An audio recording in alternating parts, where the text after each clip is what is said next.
ya que hemos visto la clase pasada, hemos estado hablando acerca de la providencia de Dios. Y habíamos dicho que la providencia de Dios es el cuidado que Dios tiene, la supervisión y el control de Dios sobre su creación, ¿verdad? Muy bien, hermano. Pues dentro de este tema sobre la creación de Dios está el tema de los milagros. ¿Pueden suceder milagros o no pueden suceder milagros? ¿Sucedieron los milagros o no sucedieron los milagros? Vamos a tocar este tema interesante en esta noche. Para empezar, vamos a definir qué es un milagro. ¿Ok? ¿Qué es un milagro?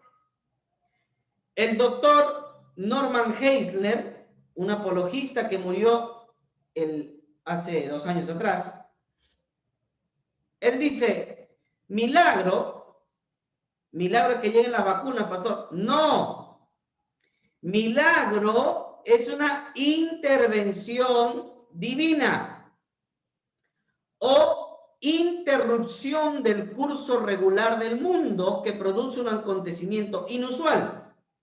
Ojo, se produce un acontecimiento inusual, pero con sentido que no puede ser predicho por medios naturales. Mire, hermano, nosotros a veces pensamos que el milagro es la suspensión o la anulación de las leyes naturales. Pero las leyes naturales no son suspendidas ni tampoco son anuladas.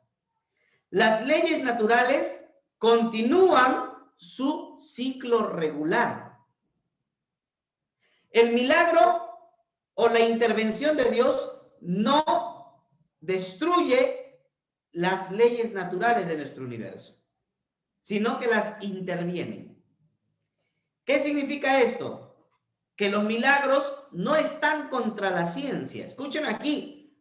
Hay mucha gente que dice, los milagros están contra la ciencia. Los milagros no están contra la ciencia. Sí, porque la ley natural dice de que todo objeto pesado debe de caer. Pero si un objeto flota, entonces ese es un milagro, está contra la ciencia. No, no está contra la ciencia. Número 1, los milagros son una intervención, no la anulación, sino una intervención divina. Y número 2, tenemos que entender que los milagros no pueden ser entendidos a través de las ciencias naturales. ¿Ok? Los milagros no pueden ser entendidos a través de las ciencias naturales. Voy a poner un ejemplo, ¿ya? Y voy a ponerme en grande para que me puedan ver todos. Prenda su cámara, los que no han prendido todavía su cámara, no sean rebeldes. Muy bien. Miren, todos me ven en grande ya, ¿no? Ok. ¿Qué encontramos acá? Esto es un resaltador, ¿verdad? Este es un resaltador. Ok.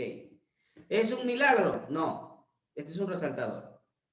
Ahora, ¿qué dice la ley natural? La ley natural, la ley de gravedad, la ley de Newton. ¿Qué dice? Todo objeto debe de caer, ¿no? ¿Por qué? Por la atracción de los cuerpos. Este es un cuerpo y la Tierra es otro cuerpo, ¿verdad? Y la fuerza de gravedad hace que los dos objetos se atraigan. O sea que esto también jala la Tierra. ¿Qué va a hacer? Sí, atrae a la Tierra, solo que por volumen y peso no se siente. ¿Entiende? Pero los dos objetos son atraídos. Ahora, ¿qué dice la ley natural? Que esto tiene que caer, ¿verdad? Y si yo lo suelto, ¿qué pasa? Se cayó. Esa es la ley natural. Pero si yo estoy acá y al momento de tirar, yo lo cojo, ¿se suspendió la ley natural? No se suspendió. La ley natural se anuló, tampoco se anuló. No se anula porque si se anulara, entonces esto no podría caer, pero sigue cayendo. ¿Se da cuenta? Lo que yo estoy haciendo es intervenir para que la ley natural no se anule, no se destruya, sino que la ley natural es intervenida por un objeto exterior. ¿Me entienden? Entonces, un milagro no es contra la ciencia, porque que esto caiga no es contra la ciencia, y que yo intervenga antes de que caiga tampoco es contra la ciencia. ¿Me entiende? Entonces, un milagro es una intervención, no la suspensión ni la anulación de las leyes naturales. ¿Hasta ahí que dejé claro, hermano, o no dejé claro? Si alguien tiene duda, puede preguntar también, hermano. Pastor, pero esa intervención, ¿no devendría en una suspensión? No, o sea, suspensión de la ley natural no es. ¿Por qué? Porque suspensión de la ley natural sería, ¿no? La suspensión de la ley natural sería hacer que la ley natural parara. O sea, suspendemos esa ley natural. Pero la ley natural no está suspendida, continúa su recurso, continúa su proceso. El proceso natural es que siga cayendo. ¿Me entiendes? No se suspende la ley sigue, sino que lo que estamos haciendo es intervenir el objeto antes de que la ley natural produzca la caída completa y absoluta del elemento. ¿Ok? Entonces, no hay una suspensión de la ley, tampoco hay una anulación de la ley natural. ¿Ok? Muy bien, ¿otra pregunta? ¿O sí dejé claro, hermano? De repente hay preguntas, háganlo, hermano, háganlo para entender bien este tema, para que no quede dudas. ¿Ya? Hasta ahí está bien. Muy bien. Muy bien. Sí, Entonces, pastor. hasta ahí todos estamos correctos. Muy bien. Entonces, hermanos, ahora sí vamos a volver a las diapositivas. El doctor Norman Geisler explica que el milagro es una intervención de Dios. Dios interviene, no anula, no suspende la ley natural, sino que interviene. Interviene para que la ley natural no termine su proceso natural, sino para que Dios al intervenir haga un milagro, una operación, ¿no? Y evidentemente esto no puede ser predicho por medios naturales. O sea, las intervenciones divinas en el curso natural de la creación son intervenciones que no pueden ser predichas por medios naturales. O sea, lo natural, ¿verdad? Es que las cosas caigan, pero si algo termina flotando, entonces ya es extraño. A menos que sea una mosca, pues las moscas sí vuelan, ¿no? Pero no, pues elementos pesados, pues, ¿no? Muy bien. ¿Qué dice C.S. Lewis? C.S. Lewis era un novelista y apologista cristiano, ¿no? Y a él lo conocen más que por sus libros de teología, lo conocen más por las crónicas de Narnia, ¿no? A ti que te gusta andar mirando, te he visto hasta la 3. Ya. Él es el escritor de la crónica de Narnia. Él también era novelista y apologista cristiano, pero también tiene bastantes libros de teología. Él dice que un milagro es una interferencia en la naturaleza por parte de un poder sobrenatural. Un poder sobrenatural interviene, interfiere, no anula, no suspende la ley natural, sino que interviene, entra en escena un poder sobrenatural que no es comprendido por los medios naturales. Ahora, hay que dejar bien en claro algo. No todo lo sobrenatural involucra sobrepasar lo natural. ¿Ok? No todo lo sobrenatural involucra que se vaya a sobrepasar lo natural. Por ejemplo, la regeneración, el nuevo nacimiento, el que un pecador se convierte en hijo de Dios. Este es un acto sobrenatural, pero no sobrepasa las leyes del universo físico.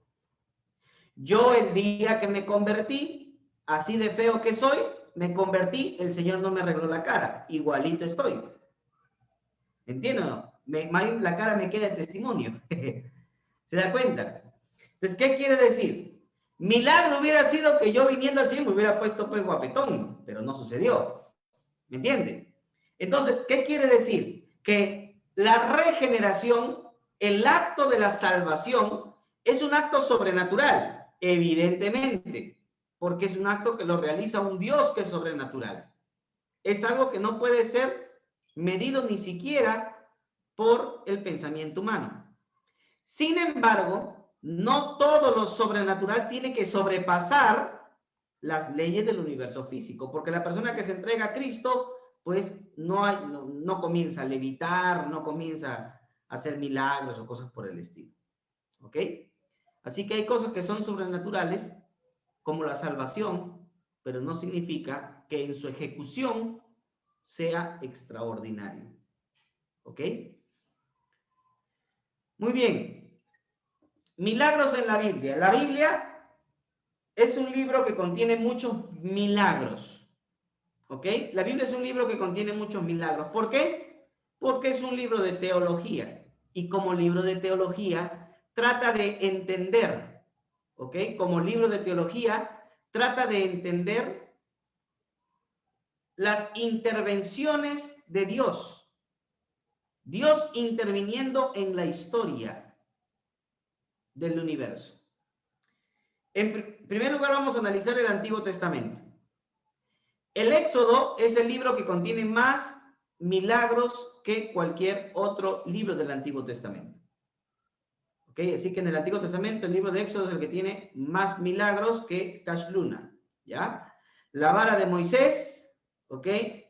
Las 10 plagas,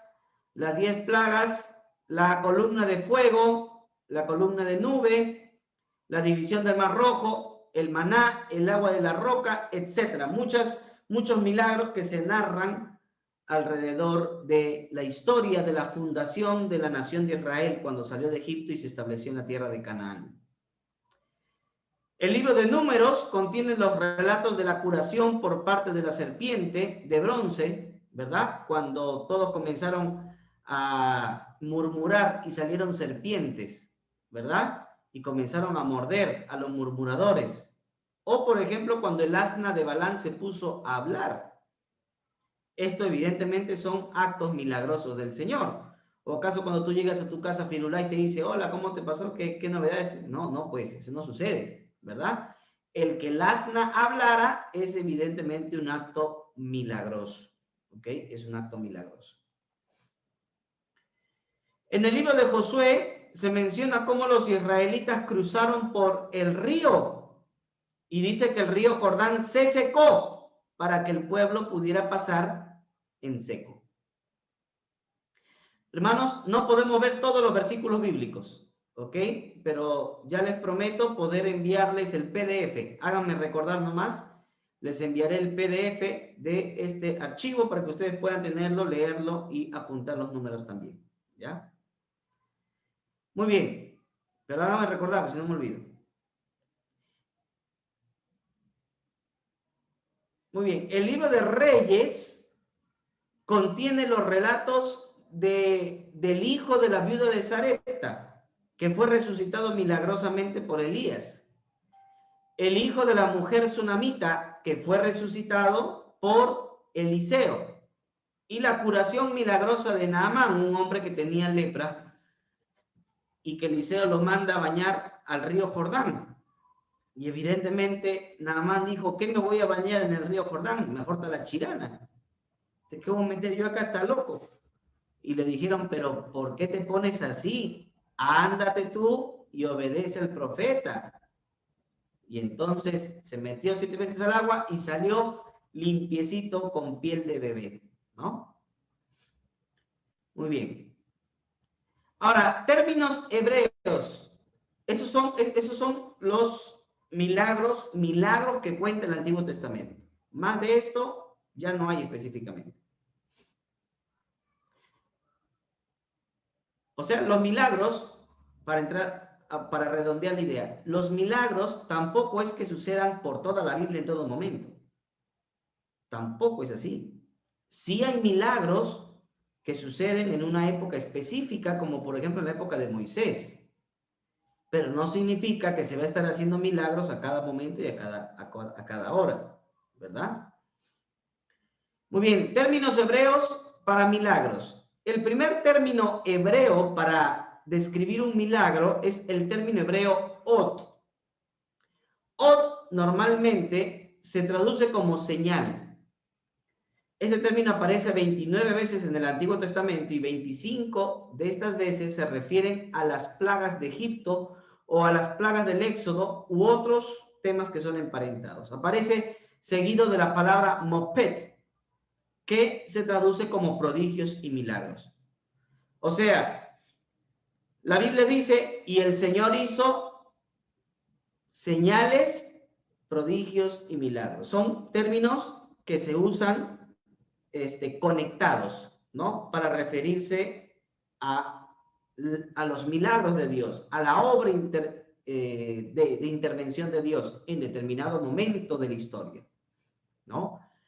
Ahora, evidentemente, acá hay una palabra que es la palabra od, de donde viene la palabra señales, ¿ok?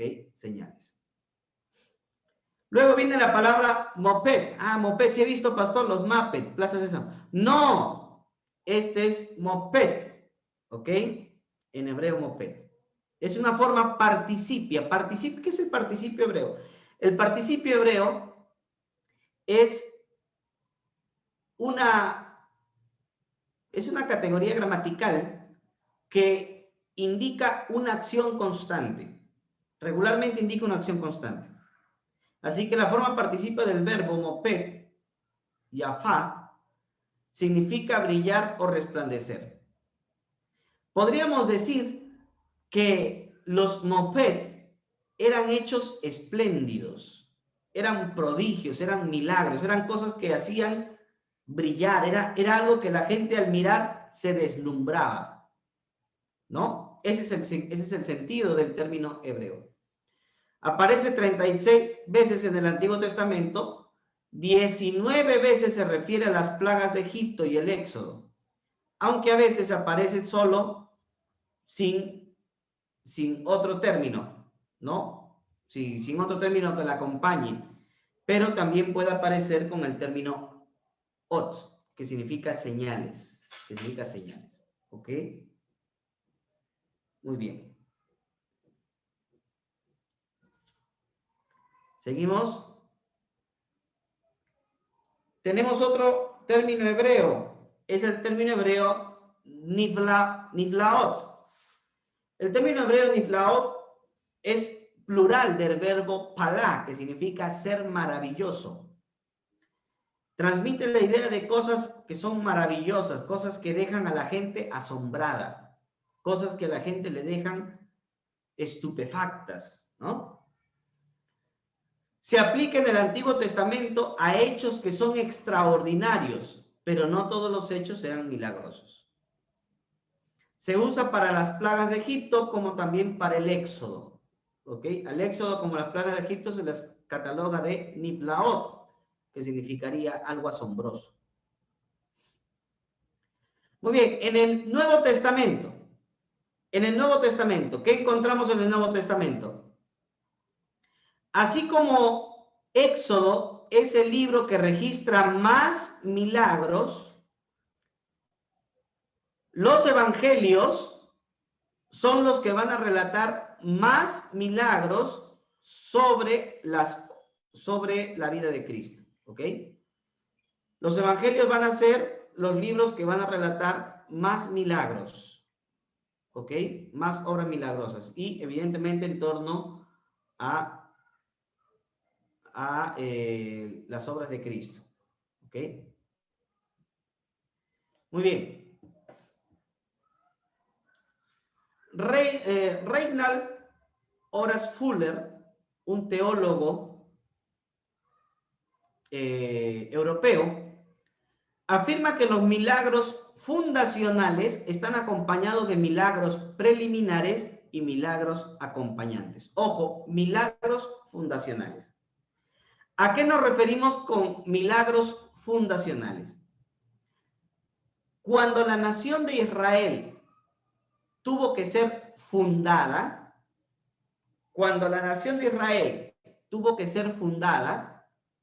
Dios hizo milagros para solidificar la fundación de Israel como nación. Esos son milagros fundacionales.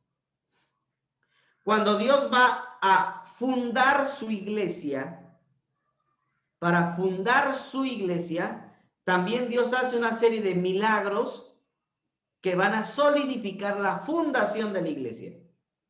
Y esto evidentemente sucede en los evangelios.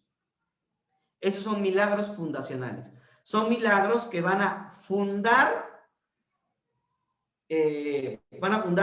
pueblos específicos, llámese en el Antiguo Testamento Israel o llámese en el Nuevo Testamento la iglesia.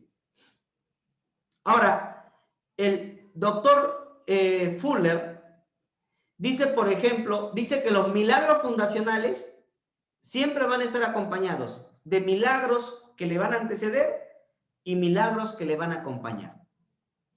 Por ejemplo, dice en Éxodo, los milagros que le anteceden, los milagros preliminares a la gran liberación son las plagas y el milagro mayor de la liberación y los milagros acompañantes, la división del mar y los que le siguen. O sea, milagro fundacional, la salida, el éxodo. Antes de esos milagros, los milagros preliminares son los milagros que ocasionaron la salida, que es el milagro mayor, ¿no? Y los milagros que acompañan son los milagros que se suscitan después del éxodo. De la misma manera sucede en el Nuevo Testamento. Los milagros preliminares van a ser las sanidades que Cristo hace, los exorcismos que el Señor hace y los milagros de la naturaleza. ¿Ok? Mientras que los milagros que acompañan van a ser el milagro de la concepción virginal, el milagro de la transfiguración, las apariciones de Cristo resucitado. Pero el milagro mayor en el Nuevo Testamento, o sea, el núcleo del milagro fundacional de la iglesia es la resurrección. La resurrección. ¿Ok? Así como en el Antiguo Testamento era el éxodo, en el Nuevo Testamento es la resurrección. ¿Ok? El milagro que funda a la iglesia como pueblo de Dios. Términos griegos para milagros. Tenemos el término dunamis. La palabra dunamis indica una acción poderosa. Y de esta palabra dunamis es que viene nuestra palabra latina dinamita. O sea, algo que explosiona, que causa una transformación, ¿no?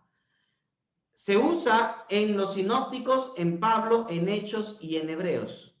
Este término dunamis para hablar de un milagro. Es un término que se usa para los milagros de Jesús o para los milagros que hicieron los discípulos de Jesús.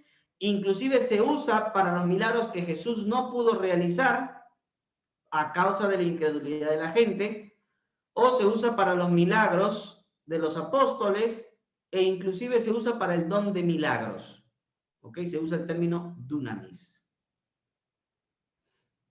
Tenemos otro término que es el término erga.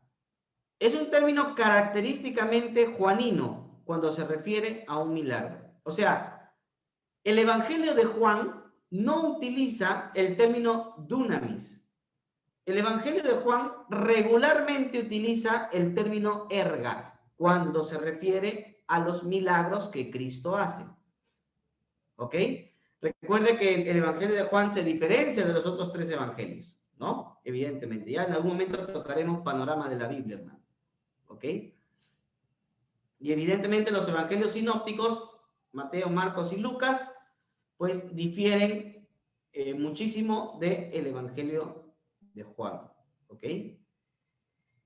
Y pues Juan inclusive tiene su propio término para hablar de los milagros. Y utiliza regularmente el término erga, ¿no? Se puede utilizar el término para referirse a los milagros de Cristo, pero a menudo también se refiere a las obras que Dios hace. Otra palabra en griego es la palabra semeion. Se traduce como señal y en significado es muy parecido al término od hebreo, ¿no? Señal. Se refiere a la transformación física o material que tenía significado espiritual. Los fariseos pidieron a Jesús señales, ¿no? Obras milagrosas, obras portentosas. Jesús realizó señales.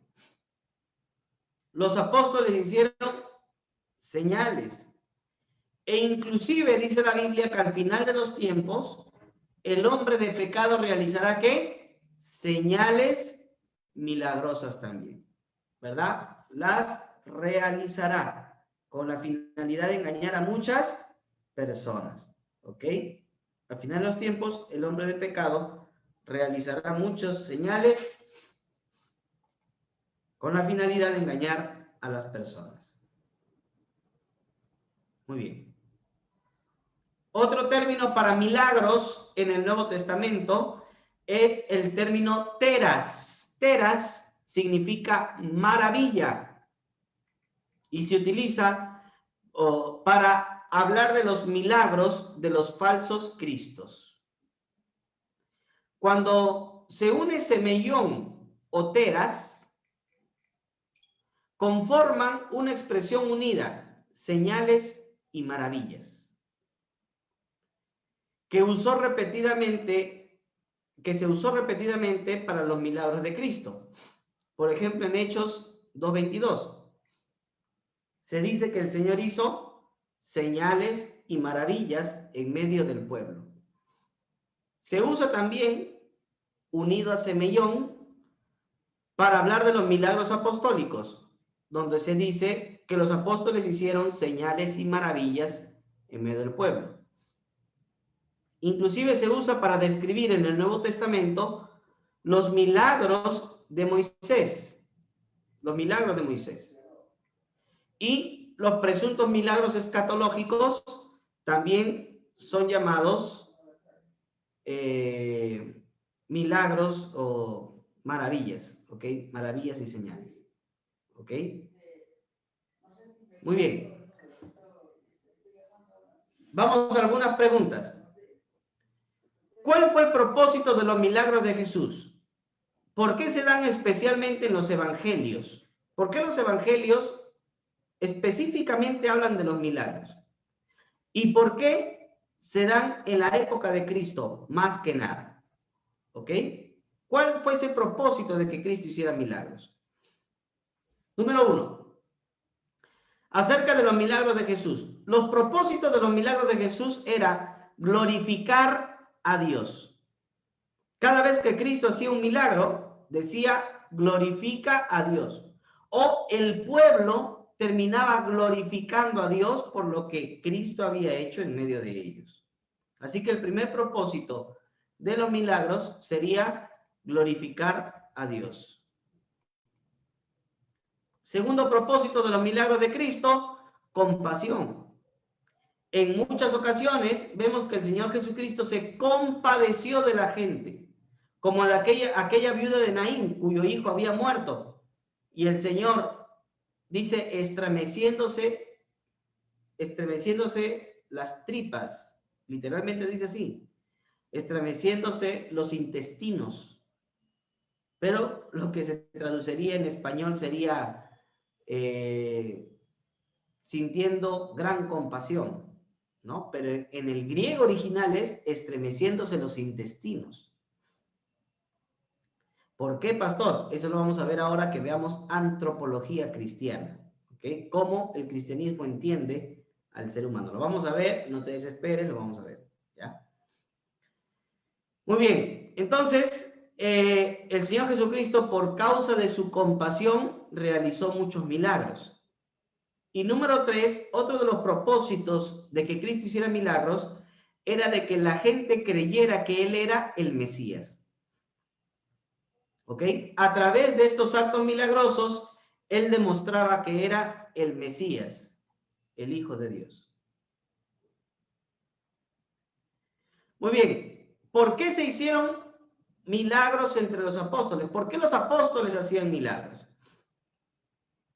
Porque los milagros apostólicos eran señales que confirmaban la llegada del reino de Dios y la venida del Espíritu Santo desde Pentecostés.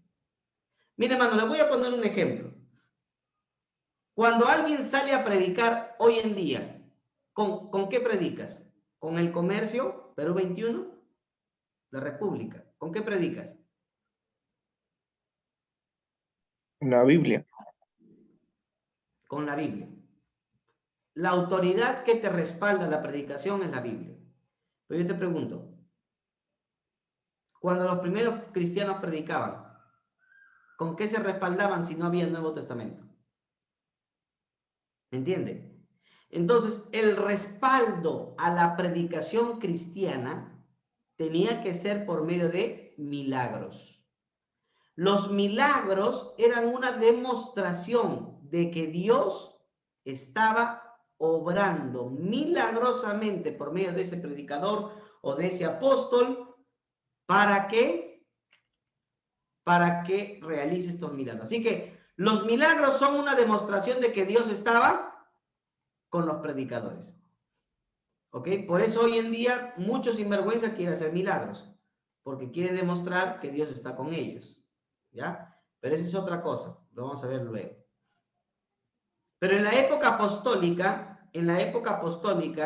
es evidente que los milagros se realizaban con la finalidad de confirmar que el reino de Dios había llegado y que el Espíritu Santo estaba activo en medio de la iglesia cristiana. ¿Por qué se han incluido tantos relatos de milagros en el Nuevo Testamento? ¿Por qué? ¿Por qué se han incluido tantos relatos? Número uno, la iglesia primitiva veía en los milagros de Jesús y de los apóstoles una confirmación al mensaje cristiano acerca del reino de Dios y un reflejo de la actividad del Espíritu Santo. O sea, mientras más milagros se escribían sobre lo que Cristo había hecho en los evangelios, se confirmaba entre los cristianos más el hecho de que Jesús era el mensajero de Dios. ¿Me entienden? Confirmaba más la fe de los primeros cristianos en Jesús como el mensajero de Dios. Número dos, ¿por qué se incluyeron tantos relatos de milagros en el Nuevo Testamento? Porque las historias de los milagros de Cristo proveían un material a la iglesia para mostrar de manera didáctica que Jesús es quien sana, exorciza y perdona los milagros, perdona los pecados.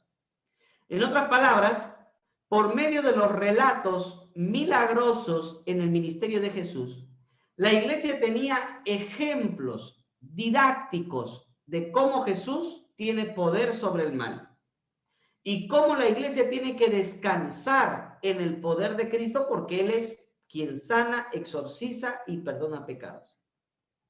Entonces, estos relatos servían de manera didáctica para enseñarle a los cristianos acerca de Cristo, de su poder. Y número tres, los milagros son una confirmación de la misión cristiana de evangelismo durante la época de la iglesia primitiva. Los milagros acompañaron muchísimo a los primeros cristianos, quienes saliendo a predicar anunciaban el reino de Dios. ¿Ok?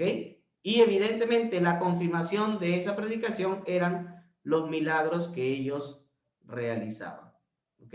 Los milagros que ellos realizaban.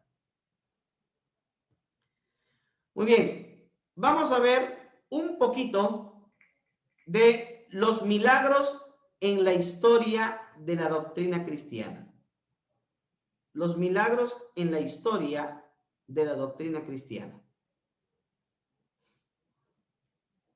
En la edad patrística, ¿a qué me refiero con la edad patrística? La época en la que estaban los discípulos de los apóstoles. Ellos también son conocidos como los padres posapostólicos. Como se les conoce como padres posapostólicos, o sea, los padres que vienen después de los apóstoles, pues a esa época también se le conoce como patrística, ¿ok? Patrística. Ahora, en la edad patrística, los judíos de la época de Cristo creyeron que los milagros del Señor eran por magia y hechicería. O sea, regularmente los judíos de la época patrística decían que Jesús había hecho milagros por magia y hechicería. Esa era la respuesta judía de los milagros de Cristo. Pero para poder contrarrestar esta falsa enseñanza de los judíos,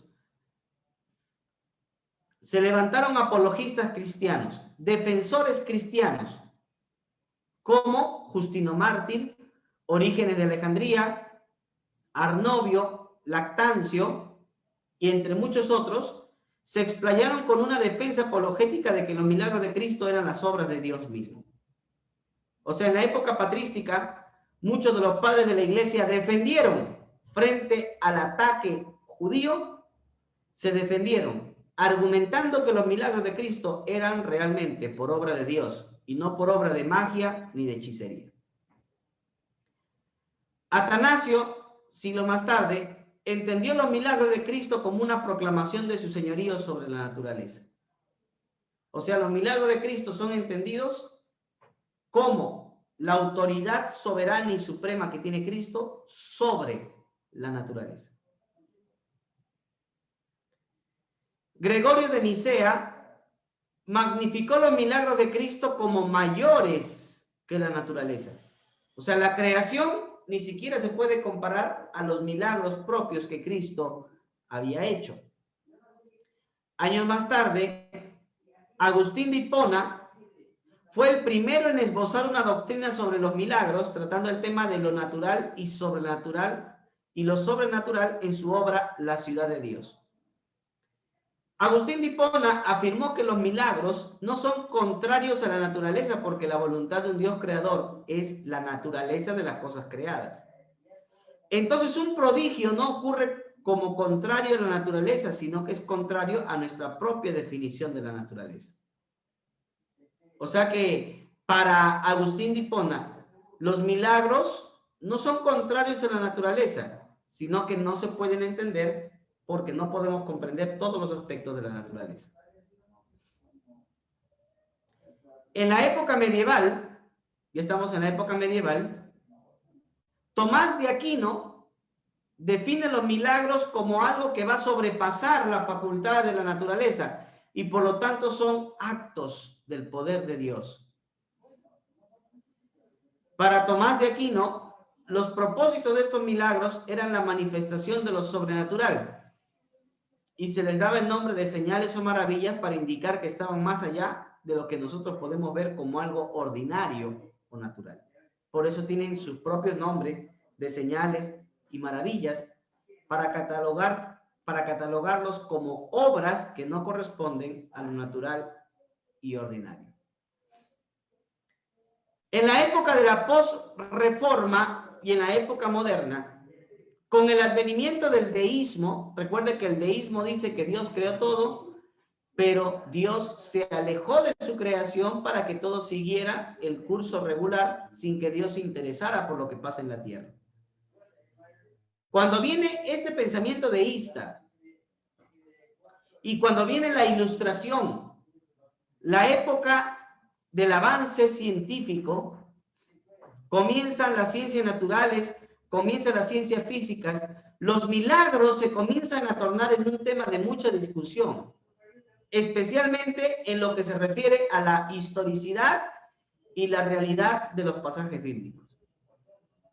O sea, con la época, con la venida de la ilustración, con la venida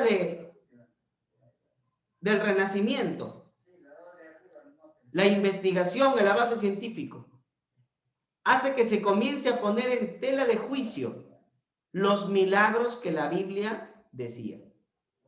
Hasta hoy en día, ¿verdad?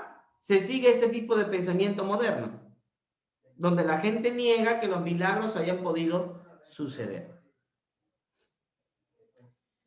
Pregunta, ¿suceden realmente los milagros en el mundo o no suceden los milagros en el mundo?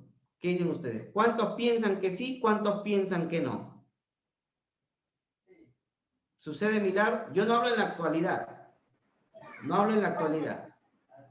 Yo me refiero a si han sucedido o pueden suceder o están sucediendo o sucedieron en el pasado los milagros. ¿Dios interviene o Dios no interviene? Sí se interviene, pero ¿qué clase de milagro? Muy bien. Vamos a ver. Número 1. Vamos a ver lo que dicen los deístas del siglo XVIII. Los deístas del siglo XVIII. Los deístas, como les digo, son personas que creían, los deístas eran personas que creían que Dios había hecho todo la creación, pero había dejado la creación abandonada a su propia suerte. Ya no tiene interés Dios de su creación.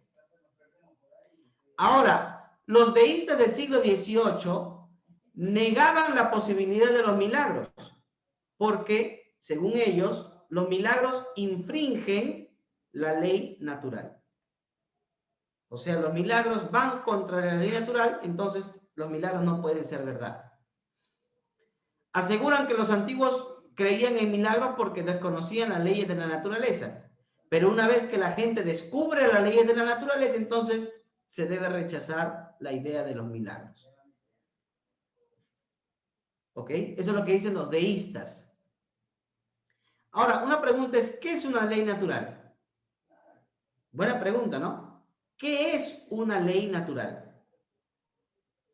Ojo, la ley natural no es una fuerza que gobierna el orden natural de las cosas. La ley natural no es una fuerza que va a gobernar el orden natural de las cosas.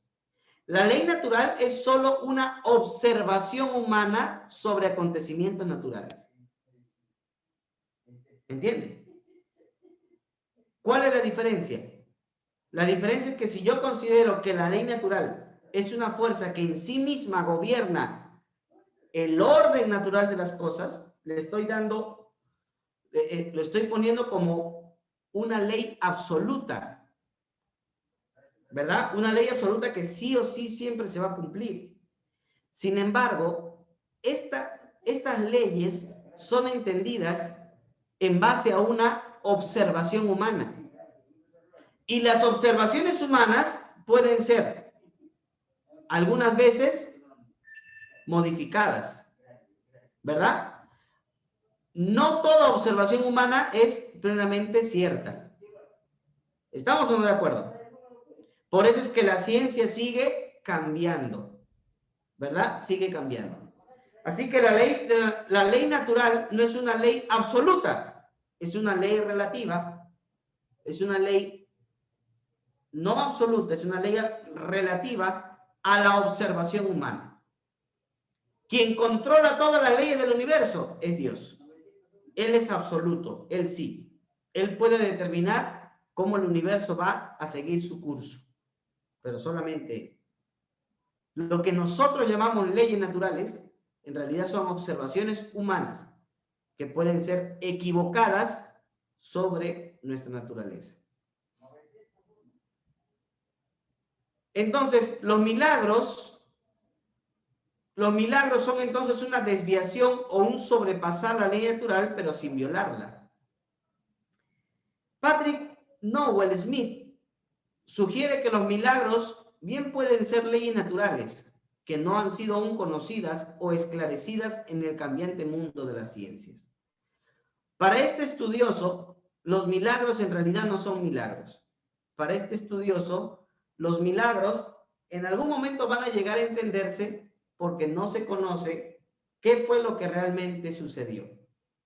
Pero cuando se conozca lo que realmente sucedió, entonces el milagro deja de ser milagro. Y ojo, este es un pensamiento absolutista, porque el único que puede nuevamente intervenir el universo es Dios. Él tiene el control de todo. Recuerde la providencia de Dios. Entonces, hay cosas que pertenecen a la profunda soberanía de Dios. Evidentemente, Dios puede utilizar leyes naturales para hacer su obra milagrosa. Dios lo puede hacer, ¿verdad? Sin embargo, queda en pleno conocimiento de Dios si las usó o no. Eso ya no nos compete a nosotros. Muchos eruditos negaron la confiabilidad histórica del Evangelio de Juan. Otros eruditos llegaron a concluir que los sinópticos originalmente no tenían milagros, sino que los milagros fueron añadiéndose poco a poco conforme la iglesia fue divinizando a Jesús. O sea, muchos estudiosos dijeron, realmente Jesús no es un hombre que hizo milagros, sino que la iglesia inventó milagros en el relato de Jesús para hacerlo más fantástico.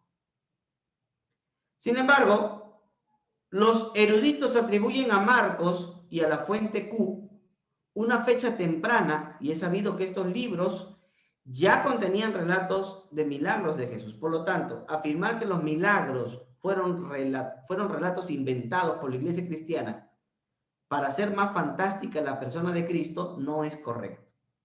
¿Ok? El evangelio más antiguo es el evangelio de Marcos, y el evangelio de Marcos viene del año 50 más o menos, unos 20, 25, 30 años después de Cristo. Y este evangelio ya contenía relatos de Cristo haciendo milagros. Si uno acepta esta verdad, entonces la iglesia no inventó milagros para resaltar a la imagen de Cristo.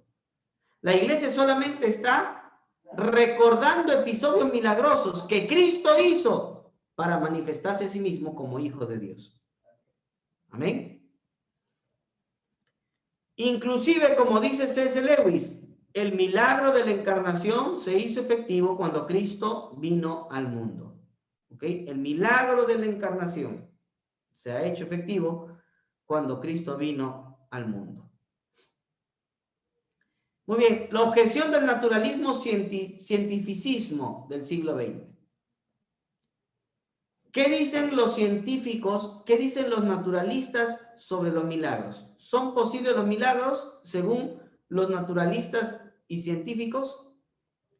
La idea contemporánea de que solo lo que puede ser comprobado por la ciencia es verdad, rechaza completamente la veracidad de los milagros bíblicos, ¿verdad? Recuerden que los naturalistas y los científicos dicen solo lo que se puede probar es verdad. Lo que no se puede probar no existe. Por eso creen que Dios no existe y por ende los milagros no existen. Sin embargo, hay que considerar algunas cosas sobre esta afirmación. Número 1, la ciencia no tiene todos los conocimientos absolutos del universo. Si la ciencia no tiene todos los conocimientos absolutos del universo, entonces, ¿cómo se puede saber si la ciencia ha llegado a comprobar todo lo que es verdad? ¿Me dejo entender? Esa es una afirmación sin sentido, porque hay muchas cosas que la ciencia no ha podido comprobar, pero existen porque la ciencia todavía sigue en proceso de adquirir conocimientos. Número 2, no todas las pruebas observables de la ciencia son uniformes. Esto es verdad. No, las ciencias no son 100% exactas. Por ejemplo, hablando un poco del COVID, ¿ok? ¿Por qué hay doctores que dicen que hay que tomar ivermectina? Y hay otros doctores que dicen que no hay que tomar ivermectina. ¿Verdad? ¿Por qué? Simplemente porque la ciencia no es exacta. La medicina no es exacta. Y hasta que no haya todavía más investigaciones y pruebas, no se sabe si es o no es efectiva. ¿Me entiende? Pero mientras se andan investigando, tómese su ivermectina. ¿Me entiende? Por si acaso, de acá hasta que averigüen, mejor hay que andar precavido. ¿Entienden o no? Pero esto ya nos demuestra de por sí que la ciencia no es exacta. No es exacta. ¿Ok? Y número 3, los milagros son fenómenos que no se pueden explicar en términos de ciencia. Si los milagros son por obra de un ser sobrenatural que está externo a nuestro mundo, entonces no se pueden explicar por medio de la ciencia. ¿ok? Porque la ciencia observa y confirma lo que ve, pero si los milagros no se pueden ver, la ciencia no puede negar los milagros. Ojo, la ciencia no puede negar los milagros, pero tampoco los puede describir, ¿ok? Tampoco los puede describir. Muy bien. La interpretación de los milagros según la psicoterapia del siglo XX. Según la reinterpretación de los milagros de la psicoterapia del siglo XX, Jesús habría dominado la técnica mental de sanar a las personas haciéndoles creer que estaban sanas. Así como cuando el Chapulín Colorado dice, no me va a doler, no me va a doler, no me va a doler, no me va a doler, ¿no? Y se mete un golpezazo y dice, no me va a doler. ¿Por qué? Porque la fuerza de la mente le hace decir que no le va a doler, ¿no? Esa es la psicoterapia hoy en día, ¿verdad? Entonces dicen, no, Jesús había dominado la técnica de la manipulación mental para hacerle creer a la gente que estaba sana y la gente se sanaba, ¿no? El poder de la mente, dicen ellos. Muchos grupos de ciencia cristiana sostenían que podían alejar la ilusión de la enfermedad y del sufrimiento de la mente de los que sufren y así podían realizar sanidades, ¿no? Yo trabajo con la mente, te hago creer que eres sano, si tú lo crees, la ilusión de la enfermedad se te ha ido, decían ellos, ¿no? Según Rudolf Bultmann, un teólogo alemán del siglo XX, los milagros de Cristo son una forma mitológica de hablar de aspectos espirituales. O sea, los milagros de Cristo, según este teólogo alemán, los milagros de Cristo son una forma de darle un aspecto natural a ideas que son sobrenaturales. Por ejemplo, los milagros de Cristo tienen un significado que va más allá del significado real, según Rudolf Bultmann. Entonces, hay que explicarlos de manera natural y no leerlos de manera literal porque no son realmente milagros, según dice este teólogo, ¿no? Él dice que los milagros de Cristo tienen una explicación natural. Así que cuando se entiende el significado natural de un milagro, se puede entender el mensaje real. Él mucho hablaba de la desmitologización. Desmitologizar para él era quitar todo lo milagroso de la Biblia. Si se quita todo lo milagroso de la Biblia, entonces vamos a encontrar al verdadero Jesús de la historia, decía él. Pero evidentemente esto está contra lo que dice la Biblia, ¿verdad? Porque la Biblia presenta a un Cristo que es un Cristo milagroso. Un Cristo que hizo sanidades, señales y prodigios. Siguiendo la misma línea de Rudolf Bultmann, hay un comentarista muy conocido, William Barclay. Lo que él hace es espiritualizar los milagros de Cristo. Él no cree que Cristo realmente haya hecho milagros. Por ejemplo, cuando él habla de la alimentación de las 5,000 personas, él dice que Jesús realmente no hizo el milagro de multiplicar los peces y los panes. William Barclay dice que Jesucristo, mirando que todo el mundo tenía su comida y que nadie quería compartir, vino un pequeño niño trayendo 5 panes y 2 pescados. Y Jesús le dijo, miren a este niño cómo comparte su comida, par de sinvergüenzas. Ustedes andan escondiéndose la comida ahí. ¿Por qué no quieren repartir? Sinvergüenzas. Y les dio una reprimenda tan dura que la gente se sintió motivada a comenzar a sacar su comida y a compartir con otros, y entonces Cristo multiplicó la comida. ¿Qué está haciendo Rudolf Bultmann? ¿O qué está haciendo Rudolf Bultmann y qué está haciendo William Barclay? Están espiritualizando los milagros de Cristo. Ellos no creen que realmente Cristo lo multiplicó. Ellos creen que Cristo solamente hizo una enseñanza sobre el compartir. Y Cristo no hizo una enseñanza sobre compartir. Cristo realmente multiplicó los peces y los panes. ¿Me entienden?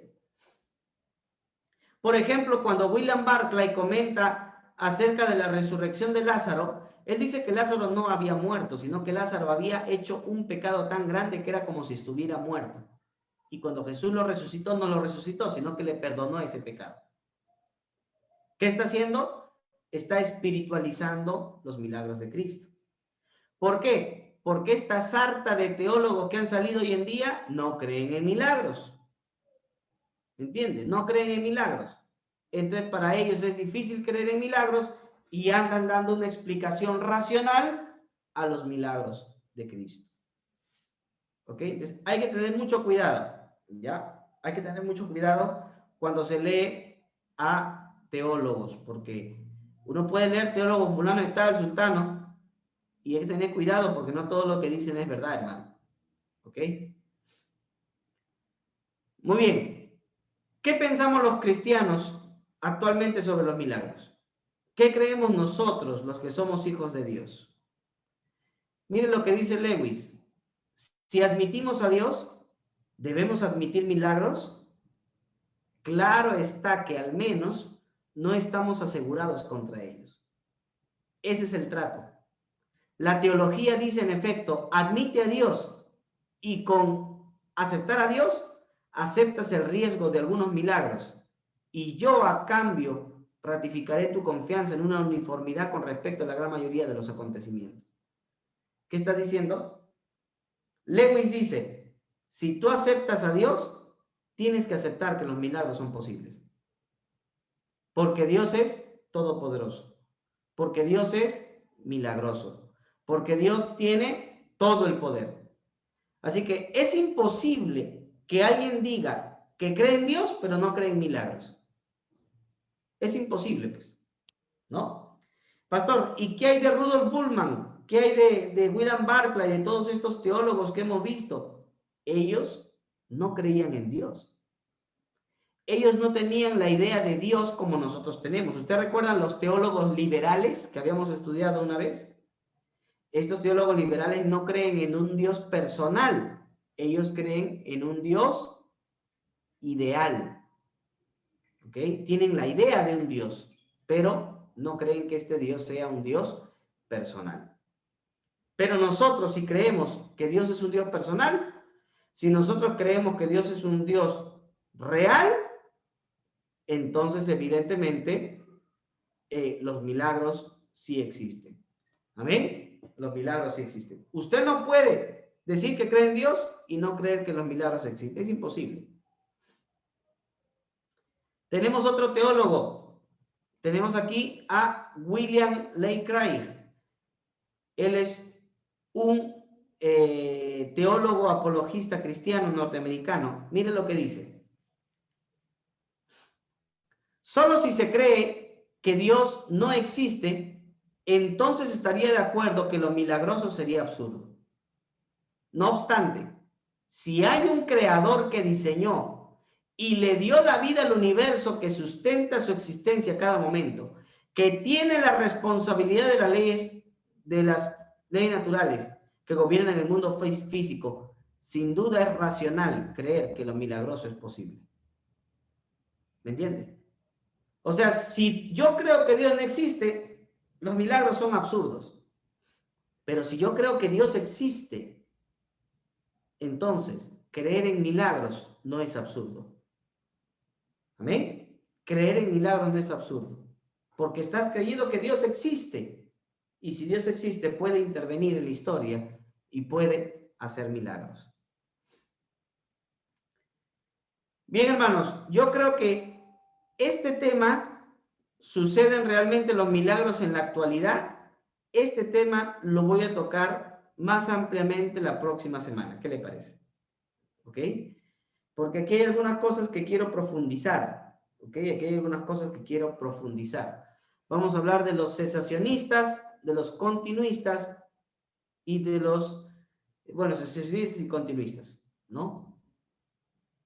Muy bien, así que este tema lo dejamos para la próxima clase. ¿Ok? Lo dejamos para la próxima clase. Muy bien, hermanos, ¿hay preguntas? ¿Hay preguntas? Profesor, una pregunta. Sí. Escuché a usted manifestar que a todo lo dicho, que un milagro no paraliza o detiene las leyes naturales. En el caso específico sobre se me dio el nombre, Josué, cuando se detenió el sol, ahí hubo claramente que se paralizó, ¿no? Porque también al paralizarse el sol se paraliza todo el transcurso de los días y la luna, y las estaciones, todo, ¿no? Respecto a eso, ¿cómo lo podríamos entender? Ok. Muy buena pregunta. Es tan buena que me deja pensando. A ver, miren, no todo hecho de la Biblia, como yo les mencionaba al principio, es milagroso, ¿verdad? Hay cosas que son milagrosas, hay cosas que no son milagrosas. Ahora, cuando uno mira el relato de Josué capítulo 10, vamos a Josué capítulo 10 porque algunos ni siquiera sabían que existía Josué. Vamos para allá. ¿Ya? ¿Me dan estos minutos para poder explicarlo o no? Amén. ¿Sí? Ya. Muy bien, conste, ¿ah? Después no estén rajando a mí. Muy bien. Vamos a explicar un poquito esto, ¿ya? Josué capítulo 10. ¿Qué dice allí el libro de Josué 10? Mientras Josué peleaba contra los amorreos, dice, versículo 11, 10:11, y mientras iban huyendo de los israelitas a la bajada de Bet-Jorón, Jehová arrojó desde el cielo grandes piedras sobre ellos hasta Aseca, y murieron. Y fueron malos que murieron que las piedras del granizo, que los hijos de Israel mataron a espada. ¿Ok? Dice, entonces Josué habló a Jehová en el día en que Jehová entregó al amorreo de delante de los hijos de Israel. Y dijo en presencia de los israelitas, Sol, detente en Gabaón, y tu luna en el valle de Ajalón. Y el sol se detuvo y la luna se paró hasta que la gente se hubo vengado de sus enemigos. No está escrito en el libro de Jacer. Y el sol se paró en medio del cielo y no se apresuró a ponerse casi un día entero. Y no hubo día como aquel, ni antes ni después de él, habiendo atendido Jehová a la voz de un hombre, porque Jehová peleaba por Israel. Muy bien. Pregunta, ¿qué se detuvo? ¿La tierra o el sol? La Biblia dice que el sol y la luna, ¿no? Ya. Ahora, ¿recuerdan ustedes recuerdan cuando hablamos sobre la confiabilidad de la Biblia? ¿Recuerdan cuando hablamos sobre la confiabilidad de la Biblia? Amén. Habíamos dicho que la perspectiva bíblica es terraplanista, ¿verdad? Los antiguos no sabían que la tierra era esférica, ellos no sabían eso. Ellos creían que la tierra era plana. Ellos creían que la tierra tenía una bóveda de hierro, y en esa bóveda de hierro estaba el sol y la luna moviéndose, ¿no? Evidentemente esta cosmovisión no es la cosmovisión que tenemos ahora, pero en aquella época en que se escribe la Biblia era pues el último grito de la moda. Hoy en día no creemos eso, ¿verdad? Pero cuando yo voy a interpretar la Biblia, yo tengo que interpretarlo desde mi perspectiva científica o desde la perspectiva científica de ellos. Evidentemente desde la perspectiva científica de ellos, ¿verdad? Porque es como ellos lo entendieron, ¿ok? Ahora, desde la perspectiva de ellos, evidentemente lo que se detuvo fue el sol y fue la luna. ¿Me entienden o no? Desde la perspectiva de ellos, el sol y la luna. Pero desde nuestra perspectiva, ¿Qué tuvo que haberse detenido? La tierra. Tierra. Eso La tierra. ya es desde nuestra perspectiva. ¿Ok? Desde nuestra perspectiva. Ahora, acá viene lo bueno. Nosotros creemos que la tierra se detuvo. O podemos leer o creerlo de esta manera. ¿Verdad? Los israelitas, los hebreos, creían que lo que se detuvo fue el sol y la luna. ¿Ok? Ahora, el problema en realidad está en leer el pasaje. En leer el pasaje. ¿Por qué? Porque tú te imaginas que se pare la tierra. Si la tierra se parara, mira, es como que tú estés en un carro, ¿no? Están 80 kilómetros por hora. Y frena en seco, ¿qué pasa? Si frena en seco, ¿qué pasa? Se mueve. Te estrellas pues contra el parabrisas, ¿sí o no? Te estrellas. ¿Por qué? Porque frena en seco. Imagínate la Tierra a la velocidad que está dando vuelta que pare. ¿Qué pasaría? Todo se destruye. Ahora, alguien diría, oye, pero Dios es milagroso. Espérate, desesperado, tranquilízate. Ahora, evidentemente Dios es poderoso para hacer lo que Él quiera, pero nuevamente los milagros, ojo, los milagros no son una suspensión ni anulación de las leyes naturales. Los milagros es una intervención sobrenatural de Dios. ¿Ok? Ahora, el problema de esta lectura no está en la ciencia, ni en la cosmología, antigua ni moderna.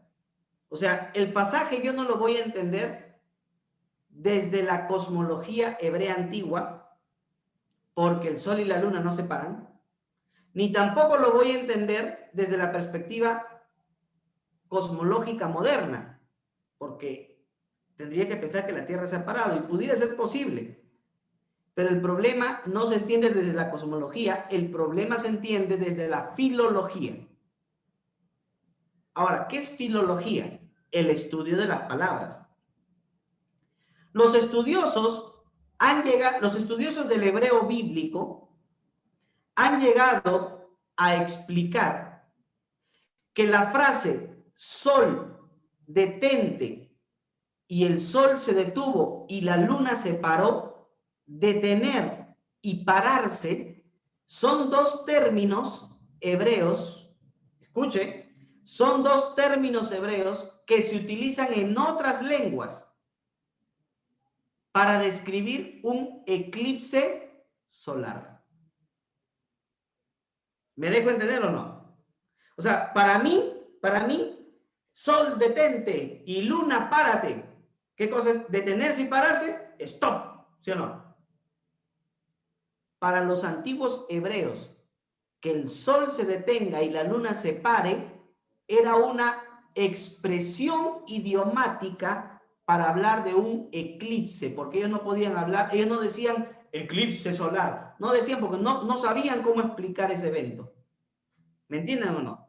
Y los filólogos han llegado a la conclusión de que estos términos es un término técnico para hablar de no que el sol y la luna se pare, no que la tierra se pare, sino de un eclipse solar que sucedió en el momento de Josué.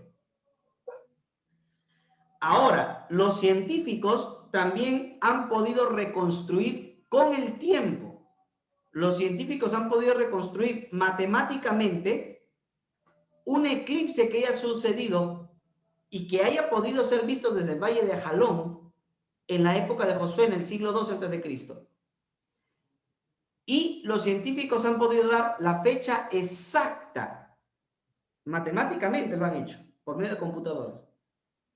Han podido dar la fecha exacta en la que hubo un eclipse solar que se pudo ver desde el Valle de Ajalón en la época del siglo II a.C., época que corresponde a la historia de Josué.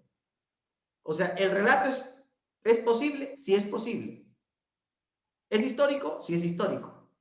Y número dos, lo que podemos confirmar es que el sol detenido y la luna parada es una frase técnica usada en el mundo antiguo y esto se ha comprobado porque se ha hecho exploración en idiomas antiguos como el asirio, el mesopotámico, el babilónico, y usan estas mismas frases, sol detenido, luna parada.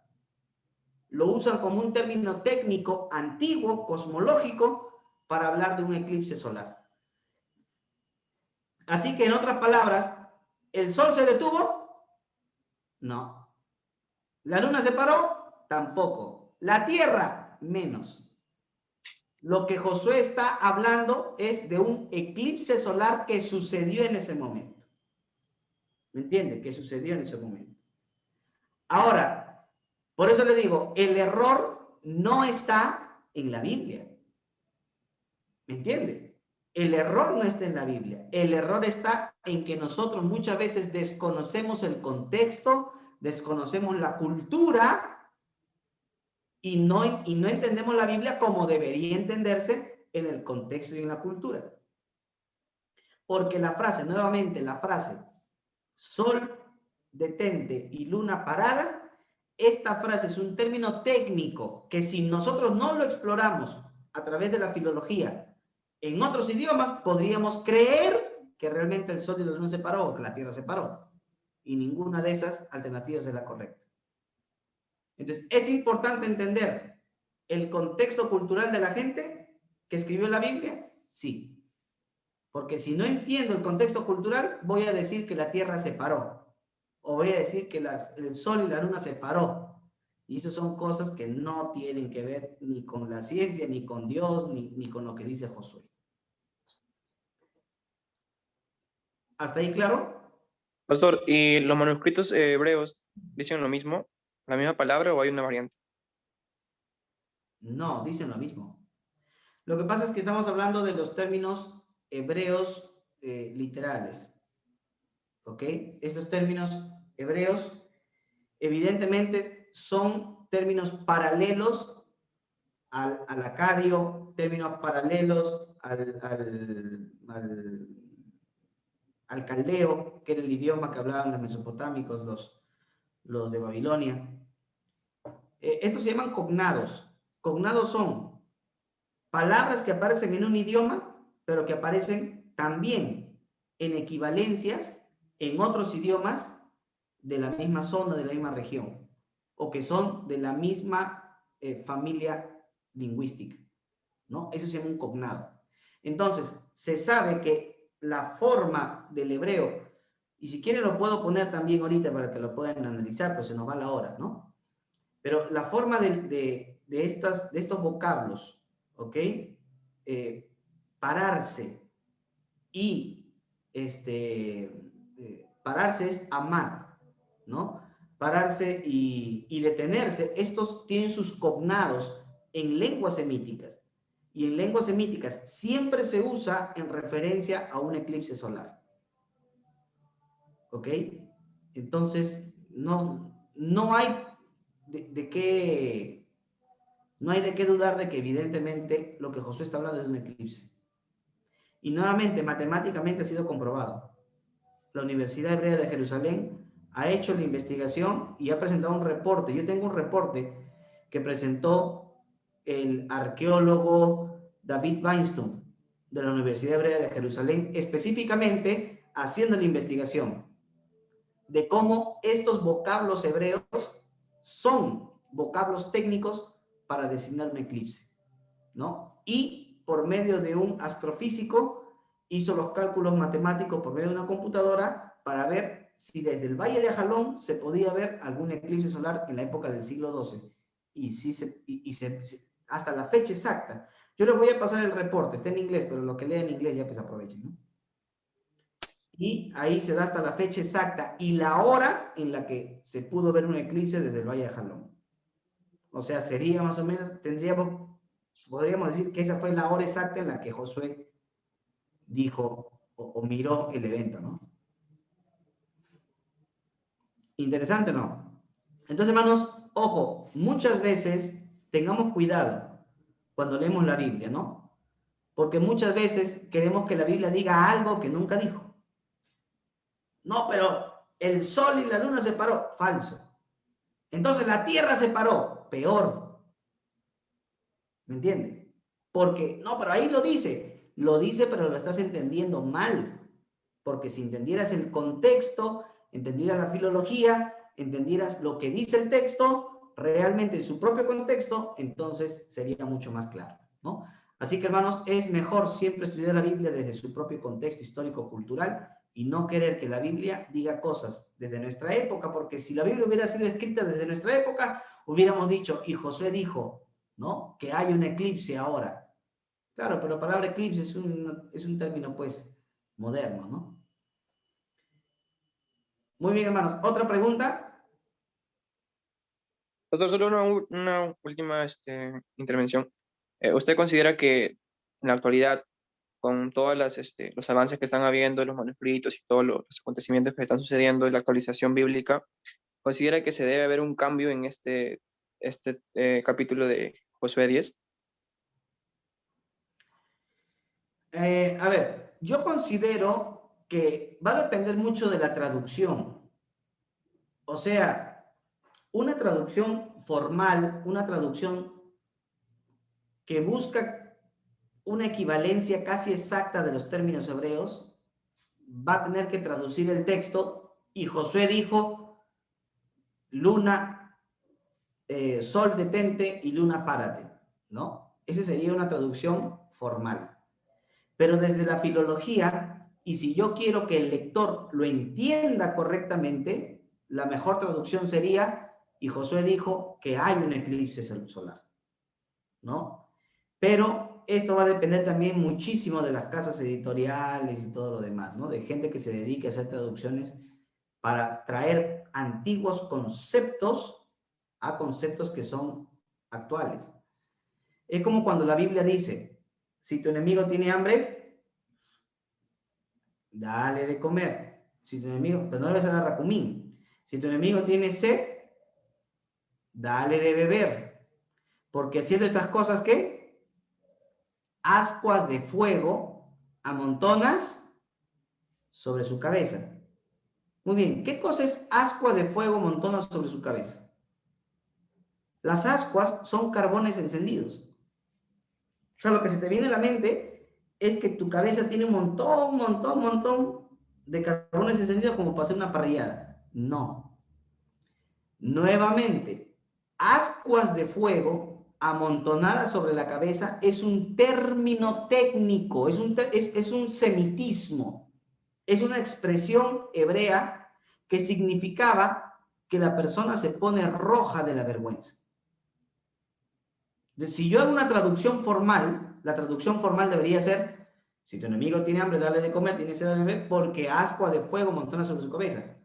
Y una persona lo lee y se queda con la pregunta, ¿y qué es? Pero si hago una traducción dinámica y busco que mi traducción sea contextual a la época, yo diría, porque haciendo esto, haces que se ponga su cara roja de la vergüenza. ¿Qué se entiende mejor, la primera o la segunda? Evidentemente la segunda, ¿me entiende? Entonces necesitamos versiones bíblicas hoy en día que hagan este tipo de contextualización para que la lectura sea mucho mejor, sea más entendida la palabra de Dios. Porque la Reina Valera y otras versiones tienen términos técnicos que son propios del griego o términos técnicos que son propios del arameo o del hebreo. Y cuando los leemos a veces no tienen sentido, pero no tienen sentido porque no somos de esa cultura. Tendríamos que culturizarlo a nuestra época, ¿no? Es como cuando viene el ángel, se le acerca a María. ¿Y qué le dice el ángel a María? Salve María, llena eres de gracia. Pero salve es un saludo romano. ¿Me entiende? O sea, imagínense, salve César. No, pues. Si el ángel se estaba acercando a María y María era judía, ¿qué le hubiera dicho el ángel? ¿Salve o la paz? ¿Qué le hubiera dicho? La La paz. paz. Eso es evidente.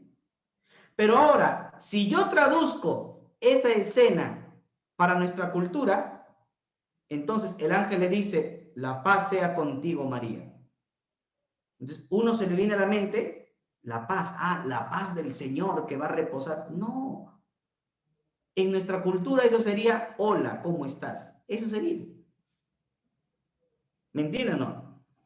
Entonces, pero ¿cuántas versiones bíblicas lo traducen como, hola, María, el Señor es contigo? ¿Por qué? Porque no están contextualizando el mensaje. ¿Me entienden? Ese es el problema. Tenemos que buscar Biblias que puedan contextualizar el mensaje a nuestra cultura, a nuestro entender, ¿no? Otra pregunta, si no acabó. Pastor, disculpe, Sí, rapidito nomás. Entonces, bueno, como usted dice, ¿no? Si hubiera una modificación en la editorial con respecto a la traducción bíblica, las iglesias carismáticas que todo lo toman literal, pues, prácticamente fracasarían en su doctrina, ¿no? claro, lamentablemente hay un teólogo que dice, el problema no está en leer la Biblia. La gente lee la Biblia.